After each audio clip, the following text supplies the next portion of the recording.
Okay, so welcome back to another video.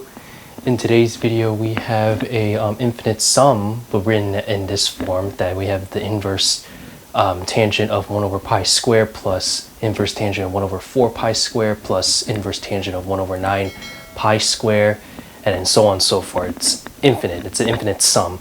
And we want to evaluate this in a way that we can actually find a closed form.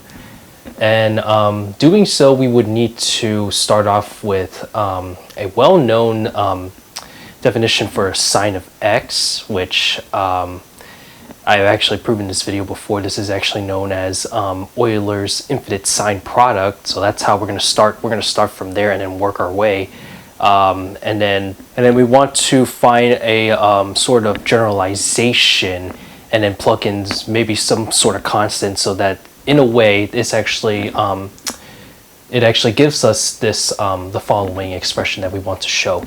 So with that, let's get started. So as mentioned, we're going to start off with using Euler's infinite sine product, and that's defined as sine of x is equal to x times the infinite product starting from n is equal to 1 to infinity of 1, and then subtract with x squared divided by n squared pi squared.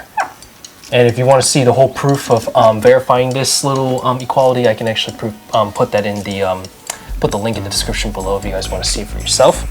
Okay, so we're going to start with this. Now we're actually going to replace the variable x with the complex number x plus I times y, which of course x and y are real numbers. So when we do this, sine of x plus iy, and then we set that equal to, so it's just going to be, so this will be x plus iy, and then multiply with our infinite product, and we have 1 minus x plus I times y squared, and divide this with n squared pi squared. From the left hand side, we can actually use our little properties for the sum of angles. So we have that sine of x plus iy, that's the same thing. It can be rewritten as sine of x multiplied by cosine of I times y, then plus cosine of x, and then multiply with sine of iy. And we can set that equal to, so it's going to be long to write, so I'm actually going to write this in the next line below. And so we have that, this is going to be the same thing, but on this expression over here, I'm going to expand this out. I actually use FOIL so you know where I'm going with this. So it's x plus I times y, then multiply with our infinite product. And then right here, this is 1 minus, and then this is going to be, if you expand this out, this would be x squared. And then let's see, this is plus 2xyi. Then subtract this with y squared, simply it's just y times iy, so you get I squared, that's negative 1, and then y squared. Alright, and then divide this by n squared pi squared. Now what's really neat here is I can, if we can, but, well, I shouldn't say but, we're going to do this anyway. I want to split this so that we can separate the real and the imaginary parts. So really, everything's, well, I wouldn't say everything, but we have that this is still going to remain the same. And then I separate this out so that we have two fractions. The one fraction is part of the real and the other is part of the imaginary. So the first part that's part of the associated with the reals is that this is x squared minus y squared, then divided by n squared pi squared, right? And then we add this, well, really subtract, because we can just distribute the negative for the imaginary part. So this will be minus, and then 2xy, then divided by n squared pi squared. And I'm going to put the imaginary unit on the side instead of with the numerator, just to denote that we have the real and the imaginary. Right. Now if I want to, I can, if we want to see the bigger picture, we can actually expand this product series out. So give me 1 second to actually write this out. Okay, so I expand this series out over here. I just stopped at n equals 2 since I just want to give myself some room to fill out the rest of the work. So yeah, you plug n equals 1, you get this part of the term, and then you get 2. So this is part of the n equals 2, and then so on and so forth, because this is a product, so it's under the multiplication.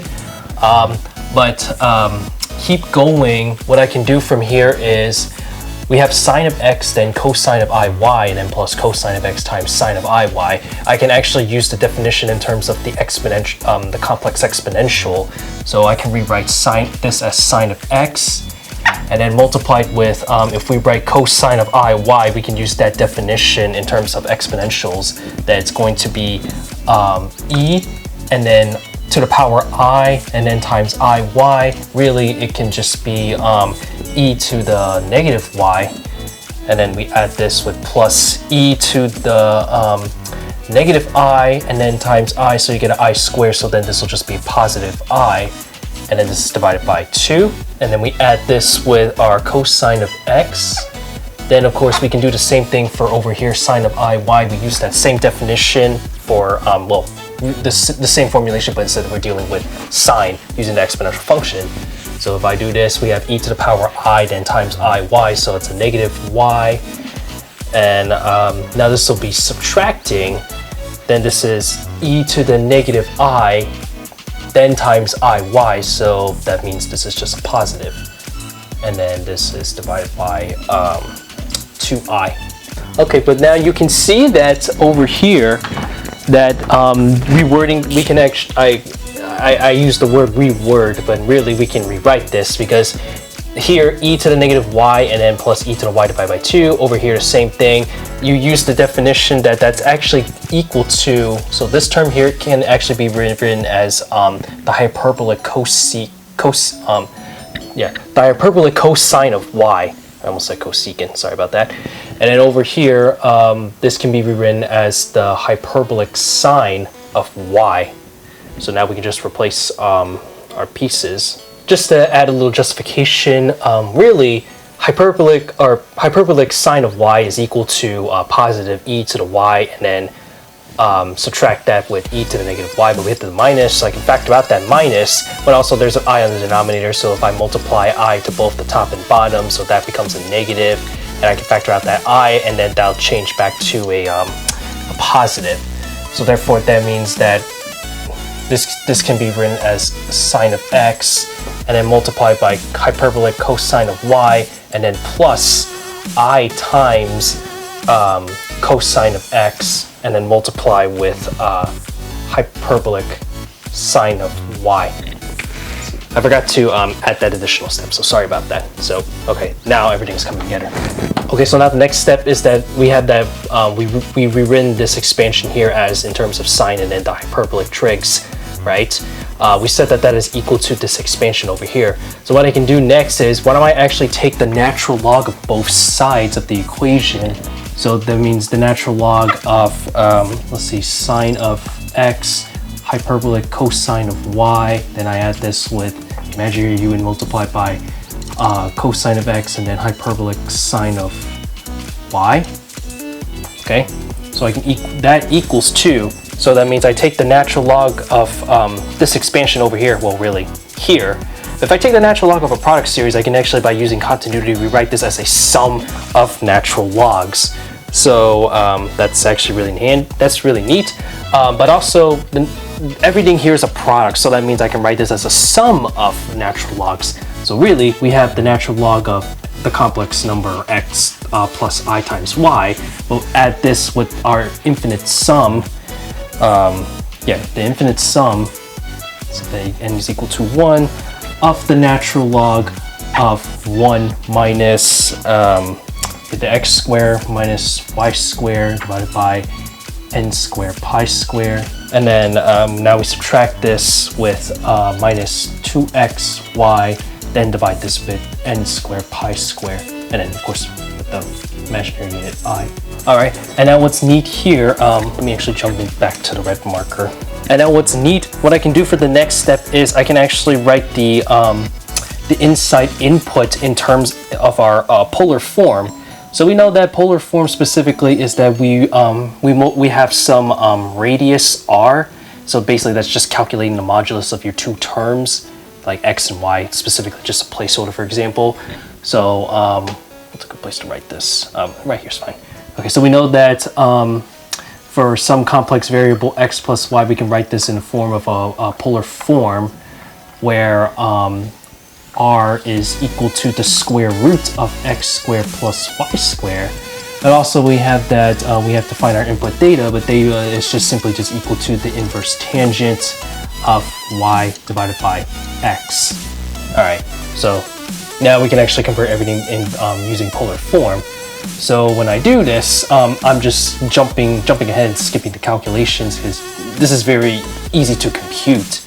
So I have that from the left-hand side, or really the top right here, is that if I convert this to polar form, then we can get that this is actually just the square root of, let's see, we plug our x, for example, we call this x term the placeholder for sine x, hyperbolic cosine of y. So then this is just sine of x squared, hyperbolic cosine of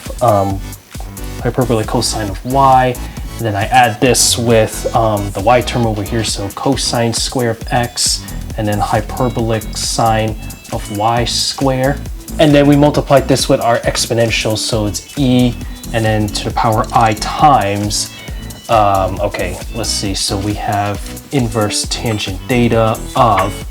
Let's see, so we have our y, so we have cosine and then hyperbolic sine of y, and then divide this with sine of x and then hyperbolic cosine of y.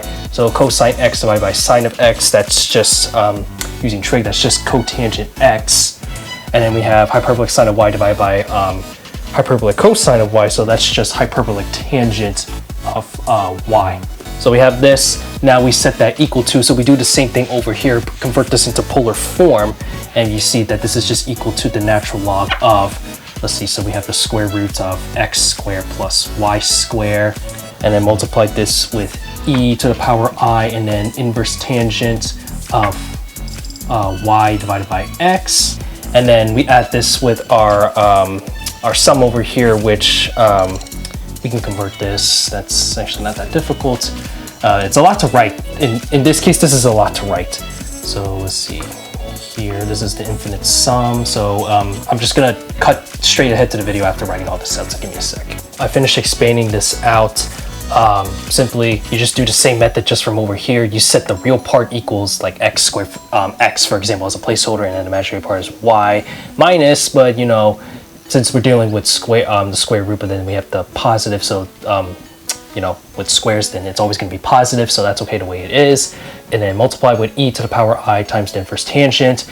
I skipped that step, like performing that whole calculation, but like anybody can do this. You just basically just find so it's y over x, so it's this divided by this. Just find the common denominator, and then cancel out some terms, and then it comes out this way. So I leave that up to you guys to verify, but this is what it should come. This is what it comes down to: 2xy and then divided by n squared pi squared minus x squared plus y squared. The next thing is, let's actually consider setting these because we have these two set equal to each other.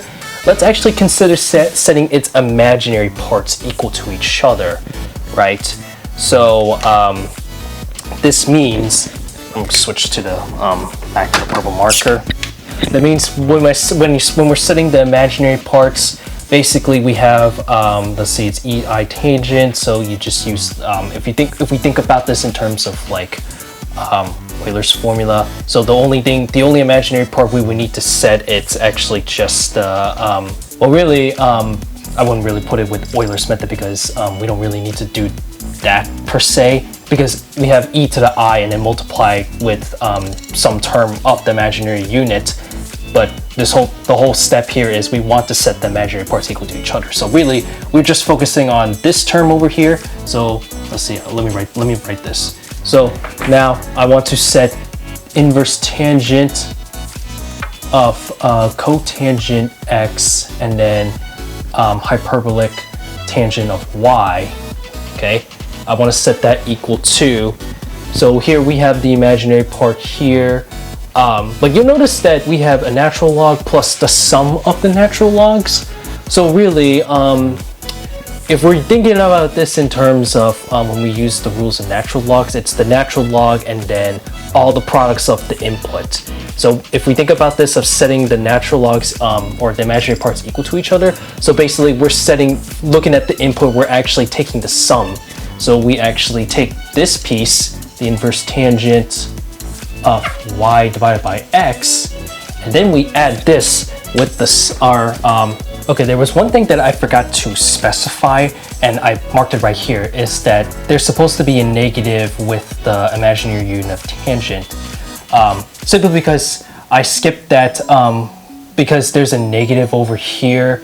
As it comes to simplifying some stuff, you're going to get that the input's supposed to be a negative of this whole thing, but the inverse tangent is actually an odd function, so that means you're going to get the negative of this. So now with that in handy, so now this actually changes to a minus, and then we set this with our sum, our infinite sum, n is equal to 1 of the inverse tangent of this input right here, 2xy, and then divided by n squared pi square, then subtract with x squared plus y squared.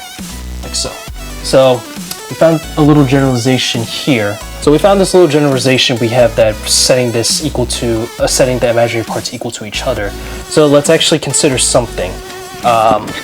We're actually just gonna plug some numbers in, right?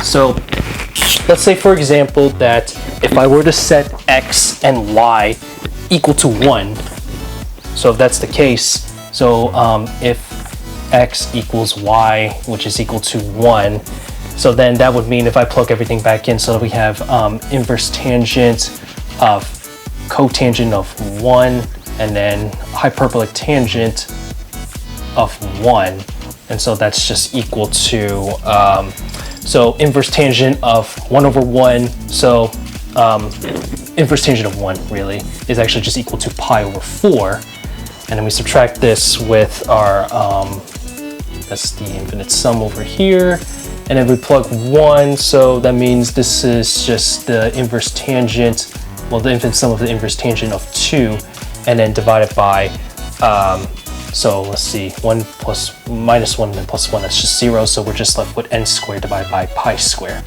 Hence, if I want to set the sum by itself, so really all I have to do is just well, really, I could just subtract the pi over 4 and then divide the negative 1. So therefore, we have that. Yeah, I think I can still write in this line.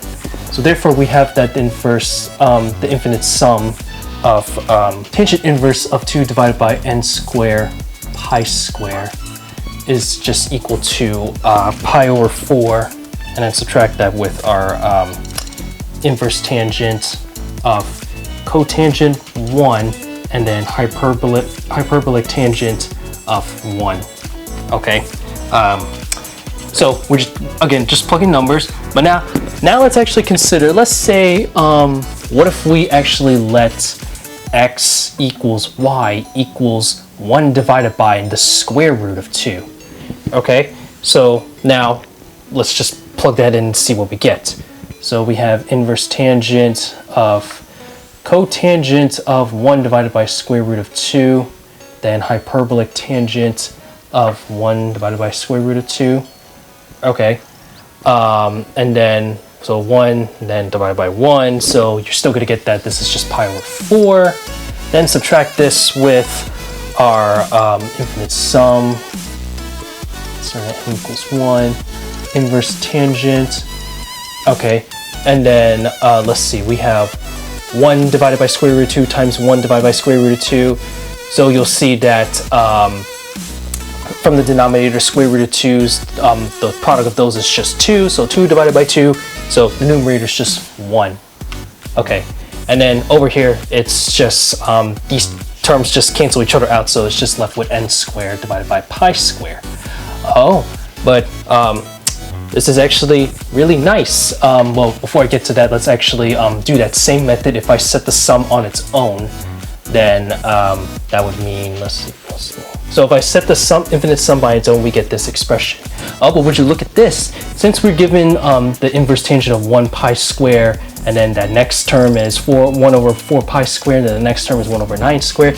If you pay attention, if you were to write out this series, it actually gives out exactly what we're being asked. So we actually found a little closed form over here. So therefore, we can come to the conclusion that, and I'm gonna have to rewrite this again one more time, just to reiterate, we have that inverse tangent of 1 pi square, then add this again, this is 4 pi square, then add this again, I'm gonna just stop at 3, just like that. So 9 pi square,